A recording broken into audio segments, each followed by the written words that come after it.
کیا شب برات میں جاگنا اور روزہ رکھنا صحیح ہے؟ 15 شعبان کا روزہ کسی صحیح حدیث سے ثابت بولو بھائی نہیں. صرف جمہور کے نزدیک عبادت ہے 15 شعبان کی, اس کے علاوہ باقی کوئی بھی چیز.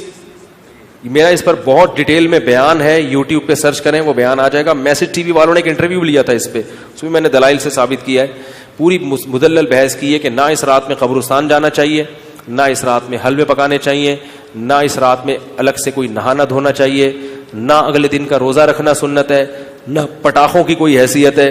سمجھ رہے ہو؟ اب مجھے پتا ہے جو گالیاں آنے والی ہیں یوٹیوب پہ, چلو کوئی بات نہیں, اس کو بھی انجوائے کرتے ہیں. تو صرف ایک چیز ہے وہ, اور نہ اس رات میں تقدیر کے, صاف ہے قرآن میں کہ وہ لیلۃ القدر میں ہوتے ہیں. علامہ ابن تیمیہ رحمہ اللہ نے لکھا ہے کہ لیلۃ القدر کی اہمیت کو گھٹانے کے لیے بھی اس رات کو بہت زیادہ اہمیت دی گئی ہے. تو جتنی جس چیز کی اہمیت ہو اس کو اتنا ہی رکھنا چاہیے. تو صرف عبادت ہے, تو عبادت کی جمہور کے نزدیک کیا ہے, وہ بھی اتفاقی نہیں ہے, یاد رکھو.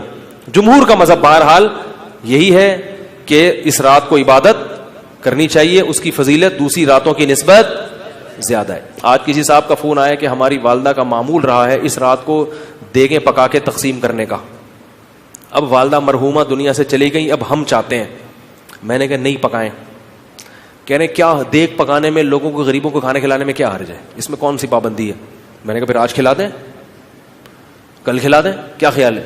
لوگ یہ بھی کہتے ہیں کہ بھئی آپ صدقات و خیرات سے کیوں روک رہے ہو لوگوں کو؟ بھائی صدقات و خیرات, جیسے لوگ کہتے ہیں نا بکرے کے صدقے میں کیا خرابی ہے. ابھی پھر کوئی صاحب مجھ سے الجھ گئے کہ آپ کیوں کہتے ہو صدقے کا بکرا بدعت ہے, اگر کوئی بکرا کھلا رہا ہے تو کیا خرابی ہے؟ میں نے کہا سوال پیدا ہوتا ہے, جب غریب آدمی کو بکرے کے پیسوں میں زیادہ دلچسپی ہے تو آپ کو کیا تکلیف ہے کہ آپ اس کو بکرا کھلائیں؟ اس کا مطلب آپ بکرے کو کیا سمجھ رہے ہو, الگ سے کوئی فضیلت سمجھ رہے ہو بکرے میں. تو شریعت میں جس چیز کی الگ سے کوئی فضیلت نہ ہو اس کو الگ سے پروٹوکول دینا یہ بدعت ہے یا نہیں ہے؟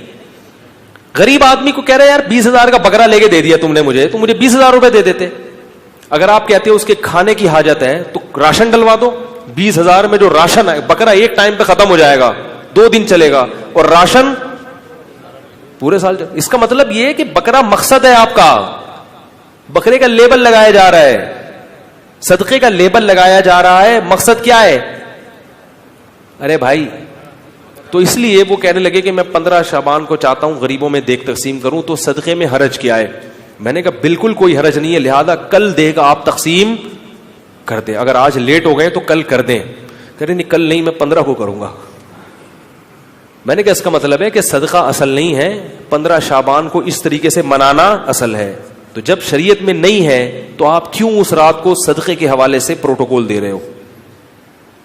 جب نہیں ہے, اس میں کسی صحابی نے نہیں یہ کام کیا, اس رات کو دیگیں پکائی ہوں یا نہائے دھوئے ہوں یا کھانا کھلایا لوگوں کو. جو کام کرنے کا آؤ چپکے سے مسجد میں کسی کونے میں کھڑے ہو کر عبادت کرو, یا اپنے گھر میں جا کے. ممکن ہے آپ کہیں کہ صدقہ بھی تو عبادت ہے, تو چپکے سے کسی غریب کو دے دو نا پیسے. کیا خیال ہے؟ جتنے پیسے دیگ میں خرچ ہوں گے تو بھائی چپکے سے کسی غریب کو جا کے دے دو. تو تہواروں میں کھلایا پلایا جاتا ہے. میں نے کہا عید کے دن کھلائیں, آپ لوگوں کو تہوار ہے, بقرعید میں کھلائیں, صحیح ہے نا, افطاری میں لوگوں کو کھلائیں, یہ کھلانے کا موقع ہے. آپ 15 شعبان کی رات کو پبلک کو جب خوب مرغن غذائیں کھلائیں گے تو وہ عبادت کے لائق, وہ مرغے کھا کے کیا کریں گے, ٹن ہو جائیں گے, سو جائیں گے.